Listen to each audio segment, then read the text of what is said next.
देखो बेटा, सबसे पहले ये देख लेते हैं ग्लोबल वार्मिंग होती क्या है और ग्लोबल वार्मिंग क्यों होती है।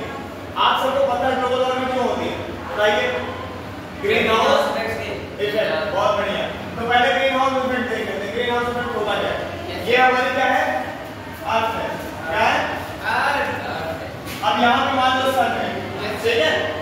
सन का रेडिएशन एनर्जी के रूप में आती है ना, ये जो धूप लगती है ये रेडिएशन बन के आती है एनर्जी। एनर्जी आती है, लेकिन यहाँ पे क्लोरोफ्लोरोकार्बन, कार्बन डाइऑक्साइड और बहुत सारी ऐसी गैसें हैं जो इस एनर्जी को बाहर नहीं जाने देती, यहीं से रिफ्लेक्ट कर लेते हैं, कैद कर देती है, ठीक है। और इसी से निरंतर लगातार कंटिन्यूअसली हमारे टेम्परेचर में जो है इंक्रीज होता रहता है, ठीक है। तो इसे क्या कहते हैं, पूरे इफेक्ट को क्या कहते हैं, ग्रीन हाउस इफेक्ट। इसी ग्रीन हाउस इफेक्ट के कारण क्या हो रहा है, ग्लोबल वार्मिंग। हमारा पूरा जो पृथ्वी है उसका टेम्परेचर लगातार बढ़ रहा है। अब इसी टेम्परेचर लगातार बढ़ रहा है, उसके इम्पैक्ट क्या हो रहा है आप लोग देख रहे हैं, लगातार गर्मी बढ़ती जा रही है। इस बार जो गर्मी थी वो सबसे पीक पे थी, मैंने बताया इस बार जो टेम्परेचर था वो सबसे पीक पे था। इतने सालों में इतना गर्मी नहीं कभी नहीं।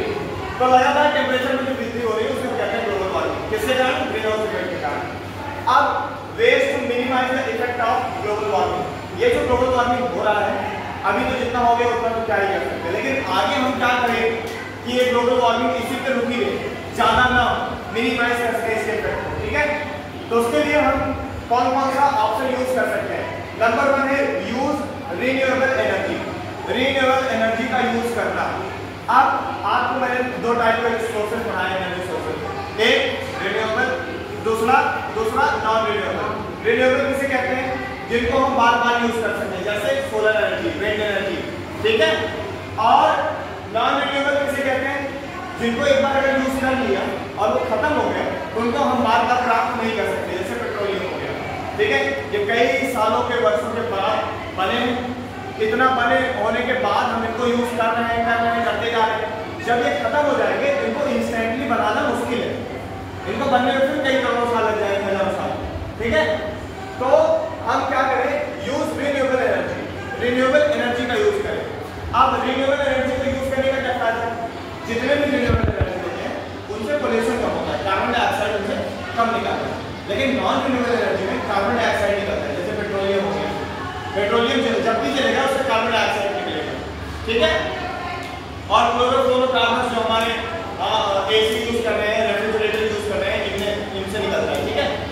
और हम क्या करेंगे, use renewable energy. Renewable energy में हम विंड एनर्जी को यूज कर सकते हैं एनर्जी के लिए, हम इलेक्ट्रिसिटी को यूज करते हैं, सोलर एनर्जी को यूज कर सकते हैं, ठीक है, जैसे सोलर पैनल आजकल लगाया जाता है।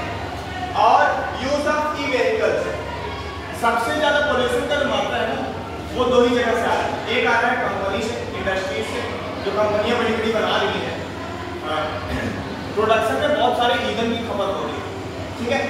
उसमें ईंधन जलाया जाता है, ऊर्जा का काम होता ही है, एनर्जी का काम होता ही नहीं है। तो एनर्जी लाने के लिए हम बहुत सारा ईंधन हम क्या करते हैं, बर्न करते हैं, ईंधन को यूज करते हैं।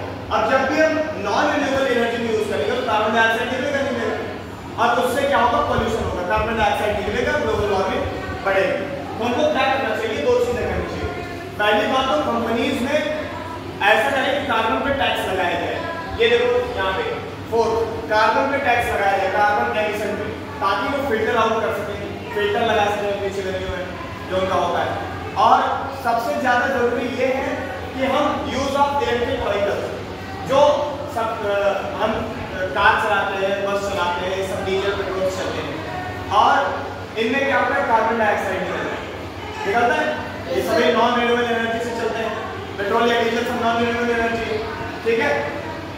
और ये सब बर्न आउट होने के बाद देते हैं कार्बन डाइऑक्साइड, यही जाके बनता है ग्रीन हाउस गैस, और जो एनर्जी को जाने नहीं देता बाद में, यहीं पे कैद करके रखा रहता है अपने वायुमंडल में, अपने एटमॉस्फेयर में, जिससे टेम्परेचर में लगातार कंटिन्यूअसली इंक्रीज होता रहता है। तो हमको क्या करना चाहिए, इलेक्ट्रिक व्हीकल्स का यूज करना चाहिए। जैसे आजकल ई रिक्शा खूब चला है ना, इसको प्रमोट भी किया गया है, इतना प्रमोट करने के बाद इतना आपको ई रिक्शा